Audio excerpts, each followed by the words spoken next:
in a nutshell.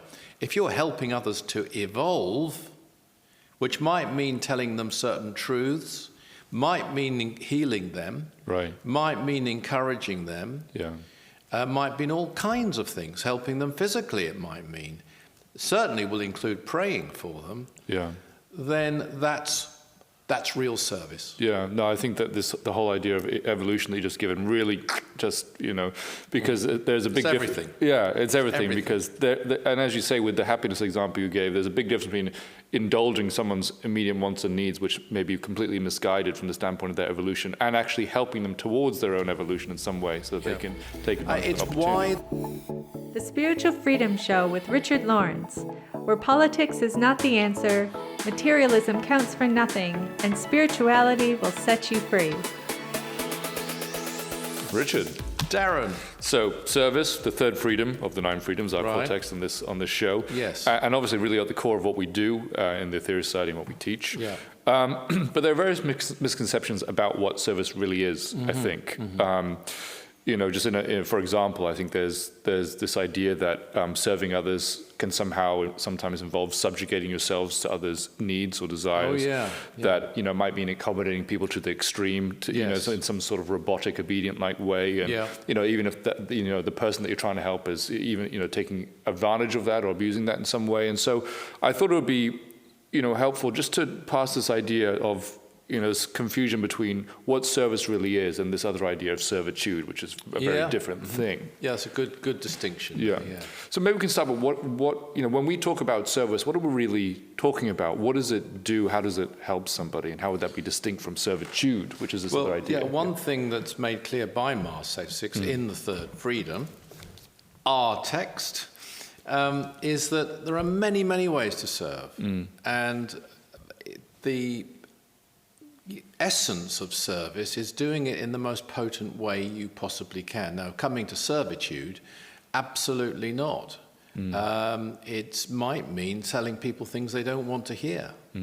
It might mean making moves, not to control others ever, but other people don't really want.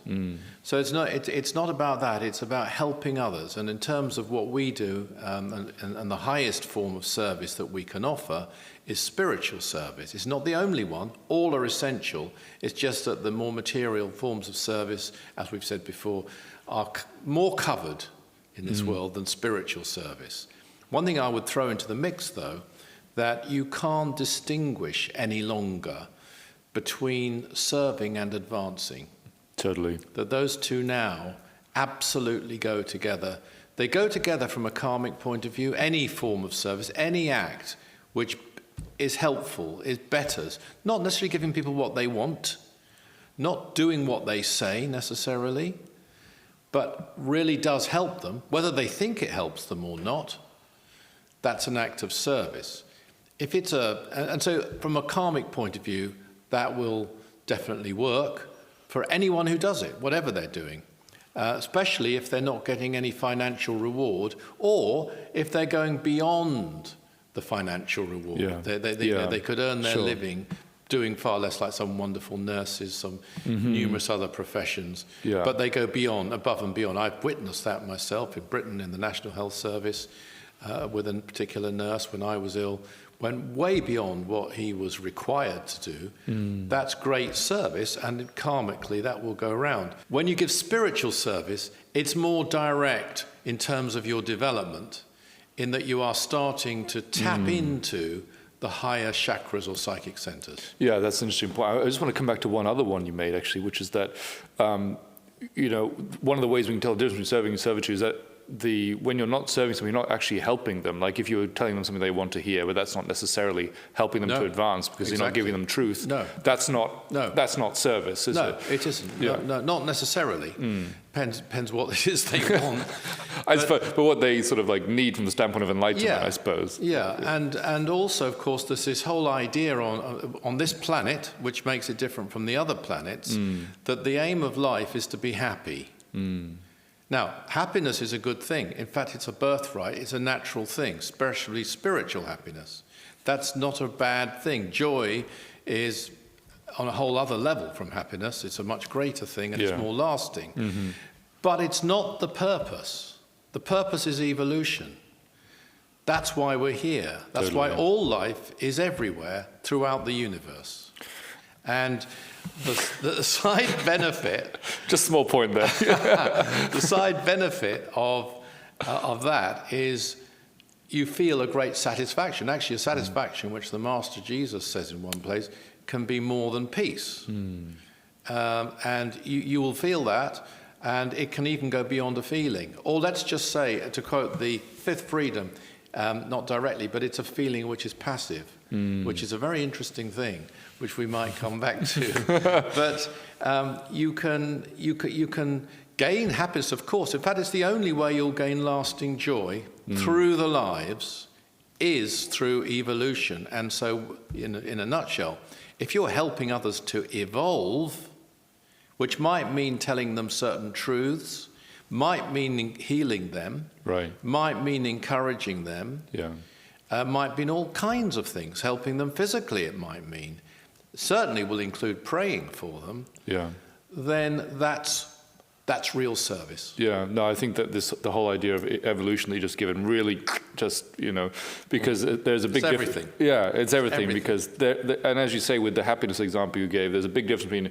indulging someone's immediate wants and needs, which may be completely misguided from the standpoint of their evolution, and actually helping them towards their own evolution in some way so that they can take advantage of that It's opportunity. why the galaxy exists. Another small point. It's why the Mother Earth is suffering for us. It's to enable other life forms to evolve. And this is the big thing. I mean, there's always an element of sacrifice. And when we think of sacrifice, we often mix it up with martyrdom. Totally. Martyrdom might be necessary, and it might not be necessary. Some of the martyrs knew, and they were right, that there was life after death. They thought it meant they'd go to heaven. Well, there's a bit more to it than that.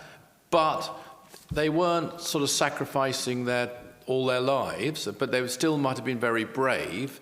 But it's not necessarily martyrdom, but it is definitely going to include sacrifice. But the beauty of that, though, is that very sacrifice, if you have to make it, or when you have to make it, it's not all the time, but when you do, in the case of the galaxy, it's all the time, and the galaxy is above time. So, but it's permanent because the galaxy is willing. The Mother Earth is suffering all the time. But I would say this too, the galaxy meditates. The galaxy meditates. It's worth repeating. The Earth, Mother Earth meditates. The lords of the sun meditate. The lords of Saturn meditate. So it doesn't preclude personal advancement, personal development, because it is known that through that, greater service will be given. 100%. And this is the beauty. This is why I will stand and I will say that I don't think there's a greater set of teachings than you'll find than what is in the 9 Freedoms and the Aetherius Society in general. And I include in that some of the wonderful teachings of the Master Aetherius and, of course, the Master Jesus and others, because there's this perfect balance and inclusion without distinction, really, of service and personal evolution and development. When you advance, you are better able to serve. And when you serve, you're more... even somebody like Sir Isaac Newton, it's said that he spent more time practicing alchemy than he spent working on scientific matters. What people think of, actually alchemy is a science, but what they think of. So he was a mystic, he was a Unitarian. He did not accept the Trinity, which was a problem in those days for some people. But he was a spiritual, mystical individual. Many people who studied science of different kinds before him had seen an apple fall from a tree. Totally. But they didn't think, gravity. It wasn't quite like that. But that's what I mean. If the spiritual development will enable you to see things in a different way, and I bet you everyone watching has noticed that. If you go to a prayer service, you come out after that prayer service and you look at things differently. And you might come across a line in the 9 Freedoms that you've read 100 times, and then suddenly you read it again and you say, but that's what it really means. I got one meaning, but this is what it really means. That's why Mars Sector 6 says in the fifth freedom, the feeling, you live the light, you feel is passive. You suddenly say, I know what that means now. I thought it was great a year ago, but I didn't quite know what it means. Now I do. But it's because of spiritual advancement. So the two go together. But of course, when you serve, you are always advancing in any form of service, by the way, including material service. If it's freely given service, if it's an act of service, you must advance, and that's why we're here. You will evolve. Through service, we evolve. And service, although it's a demanding thing, it involves very hard work if you're truly dedicated to it. It actually takes a great burden off your shoulders, I feel. How so? Because suddenly you aren't obligated to be a certain sort of person. If you look at some of and we've talked about this before, the old yogis, if you look at somebody like Hui Neng in the 8th century, who was, well, I think one of the very earliest Zen Buddhist, I'm no expert on this, teachers. There's a person, from what one can tell, who taught and felt one had to be permanently in a state of enlightenment. I see. And that is a pressure. But if you say, no, look, I'm here to serve, so while I'm serving, I'm coming out of that state, I won't be as enlightened, and I won't expect to be as enlightened. But I will be able to do this, and this, totally, as a result of whatever enlightenment I already have. And then later I will return and meditate again. So it's like as you're giving that service, you're not necessarily in that state, and whatever that might be. Yeah. You've come down. I mean, would you describe it that way? Yes, and it's a deliberate coming down. And we come back to the galaxy has come right down. Right. Possibly, and I would believe, from perfection down, purely because we need it. We're held in being by the galaxy. You've got all these astronomers, scientists, so on. They look up at the sky and they go, oh gosh, there's a lot of suns and planets in one part of the universe. Let's call that a galaxy. No, it's the other way around. Galaxy is there and enables the suns and the planets and the life on them to exist within it. Yeah. That's I'll completely change the way you start to think about the cosmos. I totally get it. But, you mentioned about martyrdom, you mentioned about sacrifice and hard work. Yeah. And I wondered, where is the line with that? Because, often, if you're extremely devoted to service, that line can become quite blurred. I mean, even with the Mother Earth, she has sacrificed herself in an enormous way for, you could say, too long, if that's what, she's... for her benefit too long, not for ours. But just with us as individuals, I mean, obviously we're not like that. But where, how do you, when you're sort of negotiating this in your own life and you're on this path of spiritual service? It's a good question, and it's a very personal matter. You couldn't give a dogmatic answer to it because there's vast differences of advancement between people. Now, just to illustrate that, you could have somebody who will they'll say, I'm very happy, I'm very fulfilled, I've got everything I want because I've got plenty of money, I've got all the things I want, I've got a great emotional life, and so I'm a happy, fulfilled person. And another person who had those things, and I've met such people who've come to me for guidance or for workshops or so on, and it has not hit the spot. And actually, they are not satisfied sitting there with their wealth and their life while they see the news and they see what's going on elsewhere. That person is more advanced. And likewise, so the motivation is key. Now, I've had people come to me and say to me, I know what I should do with my life. I know I should dedicate it in service, but I don't want to. And I've said to that one particular person who is now completely dedicated, by the way, I certainly won't say who it is, but they're doing absolutely wonderfully. I said to them at the time, well, if that's your only problem, you don't have a problem. Because that's motivation, what you want. I see. If it's right, you can want it. Yeah. Because your higher self wants it. You just got to connect with your higher self. Yes. That's it. So and it brings us back to that balance, which even the solar lords, even the Saturnian lords, and even we're told planets and no doubt suns and certainly the galaxy itself, they still include meditation, we're told. Yeah. And so you need, sometimes prayer is, I think, underestimated sometimes, even by people who practice it. That's assuming they're practicing it as taught by Dr. George King. Sure, yeah. And therefore they are channeling power through the heart chakra, as well as the palms of the hands. As a development practice, it's not given as a development practice, it's given as a service practice. But you can't draw energy down through your heart center. And also, although this isn't your visualization and shouldn't be, inevitably that will also draw energies up towards your heart center within your being. Yeah. And you can't do that without developing. And we've had outstanding examples of people practicing prayer who've had great psychic experiences. That's in their goal, and they shouldn't focus on that. They're here to serve others. But it's going to happen, and development must take place. The more you activate the higher centers, the higher centers are bled. They are starved. We are focusing our energies on this world, on the lower centers. And the Master Aetherius, in his From Free Will to Freedom, actually given before the Nine Freedoms, breaks that down brilliantly in that outstanding transmission, which is available certainly through our Theorist Cloud. Theorist Cloud, thank you for that, yeah. People can obtain that. But it's an outstanding transmission because he breaks down the function of the solar plexus, the sex center, the lower centers. They aren't bad, the lower centers. They are just overused and misused to the detriment of the higher centers. When you practice prayer, when you practice healing, you will inevitably start to draw energies within you upward. That's not what your aim is. Your aim is to help others, but it's going to happen.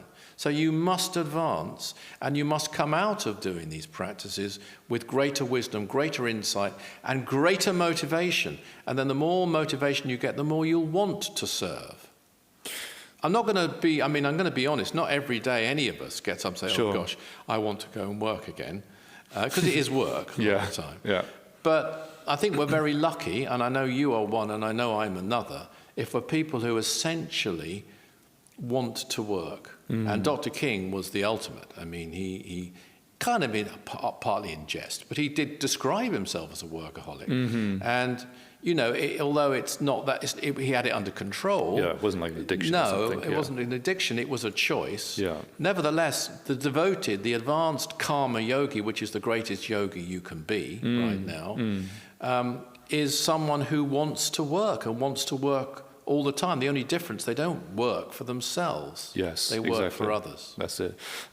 Just coming back to a previous point as well, I think it's a revelation, just thinking about the fact that when you're giving spiritual service and you're drawing this power up through the higher centers, you're activating them, you're bringing them to life, and you are advancing as a result of that. I mean, that's technically what is happening, isn't it? I mean, absolutely. That's quite you amazing. You advance karmically, because what goes around comes around, but you advance technically, if you like. Yes, you advance from a chakra point of view, from a kundalini point of view, from a nadi point of view, or the psychic channels. They are being reorientated through your service. I think this really helps to give us a more clear idea of what service is as a result of what is happening when you're giving service. And you can kind of see it through that lens. But just coming back to Dr. King for a moment, I mean, as you were describing, this outstanding example of service to others at a global level.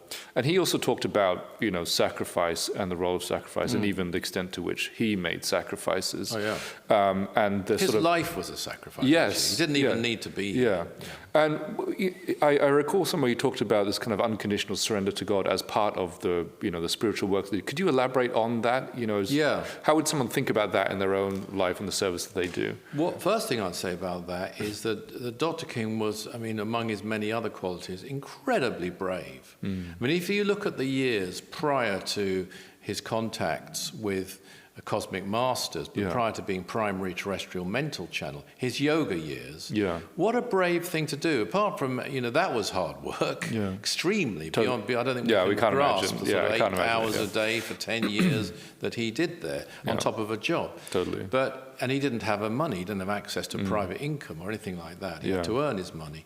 But he also, what a brave thing to do for a man in your 20s, especially in those days, but even now. You say, well, my friend, my son, this person at work, they spend all their time doing yoga. They go, that sounds very weird. And most people, that's enough for them. It sounds weird, so I won't do it. Right. Which is illogical and cowardly. Dr. King was brave enough to recognize his genuine experiences. As one of the warnings in the First Freedom, actually, is that fear can stop people in their psychic development. Oh, yes. Can stop people from the whole imprison their mind, I think, is the statement in there. And you break that down. Of course, one has to be careful of imagination and even mental health issues in psychic development. One has to be aware of it. One has to be aware of the difference between just imagining something or hearing imaginary voices and hearing real psychic voices, for example. There's a very important distinction. But if you just said, oh, that's, I'm keeping away from that, in the same way, you might say, look, you can burn yourself in a fire. So I'll never light a fire, ever. No, all fires are banned. That's what we're talking about. You've got to walk that line, and you've got to learn the difference. And we certainly help people to do that in the events we run. And Dr. King gave brilliant yardsticks. So that's where he started. That was a beginning of an unconditional surrender to God. He was determined to find the answers, even then, on his own, and gaining these experiences which he knew were real, which people would probably in those days say, well, that's hallucination, he's imagining it, he's a bit of a whatever, won't use these. But it didn't stop him at all. He pushed on, and he got there. And it's interesting, too, given his heritage, because I think we make no secret on this show the fact we believe he came from another world. Right. He was an avatar, but he still needed to train. There's a lesson to some psychics. Oh, I've got the gift. Totally. He still needed to train. We still need to train ourselves, and he trained himself. And he got there, and he arrived, and he absolutely, from the moment of the command, he surrendered himself to the instructions, really, of the cosmic masters, for whom he was on call 24 hours a day. All the time I saw it, I witnessed it in the years I knew him. And it could completely disrupt any other plan. He couldn't really make totally permanent plans in his life at all. Totally. Can you imagine that? I mean, that's more demanding than any president, any general. I mean, they get leave time, they get downtime. Not saying he never relaxed, because he did. And he showed this remarkable balance. And he showed how it's done. He, as I've said before, he mastered mastery. He could switch it on and switch it off. And so he was balanced. He had a great sense of humor as well. Fantastic sense of humor. So he wasn't that. But he was totally surrendered to God. Now, who can put their hand on their heart and say, I've surrendered myself to God? Totally. But, God is all. I mean, God is I am. I think there's lots of lessons in that example that we can inspire to, as, in terms of his life. For people who are, on the spiritual path and, sometimes going to like a prayer service or whatnot, it might be inconvenient, might be difficult to get to and all that. And so, but all these things seem to be the best time to go. Yeah, those seem to be a part of, as you say, the best time to go. And so what can people look out for kind of in that way, because I think it would be good if helpful, I think. If people saw the whole thing as a path. Including their service, especially including their service. Service isn't like, my path is my practices, service is an optional extra which I do for others. No, it's not that.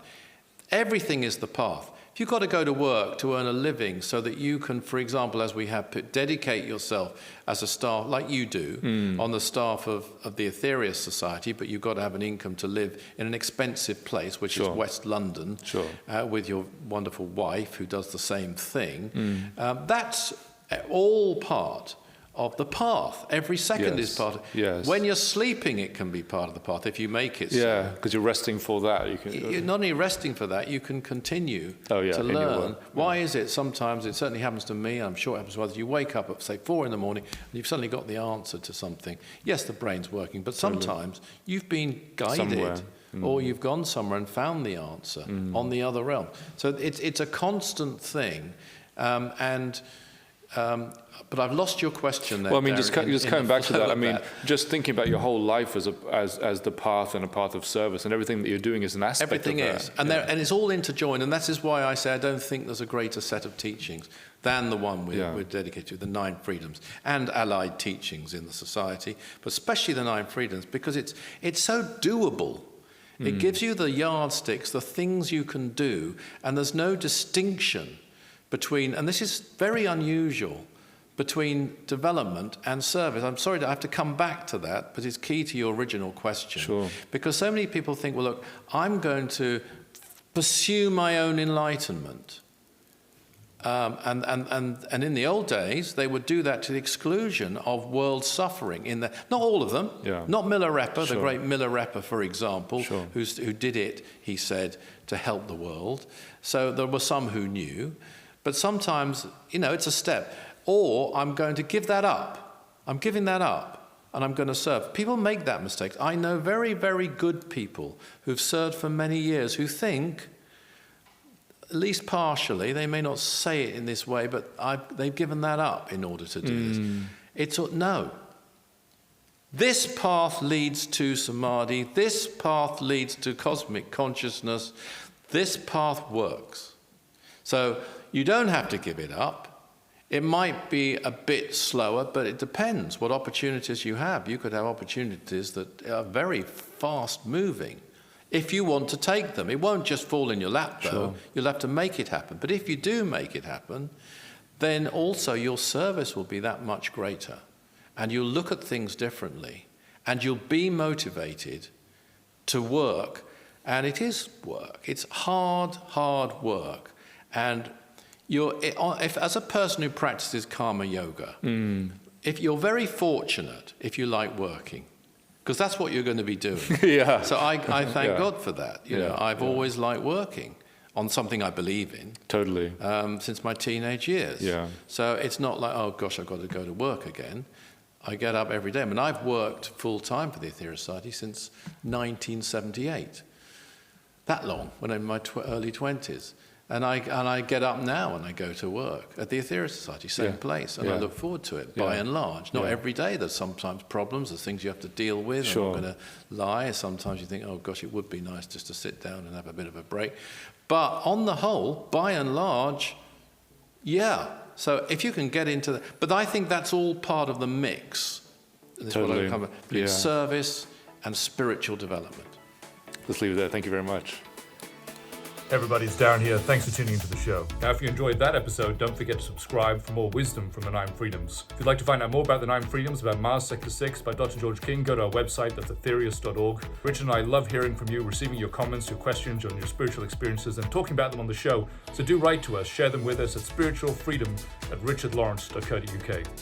Always remember that service is the jewel in the rock of attainment. See you next time.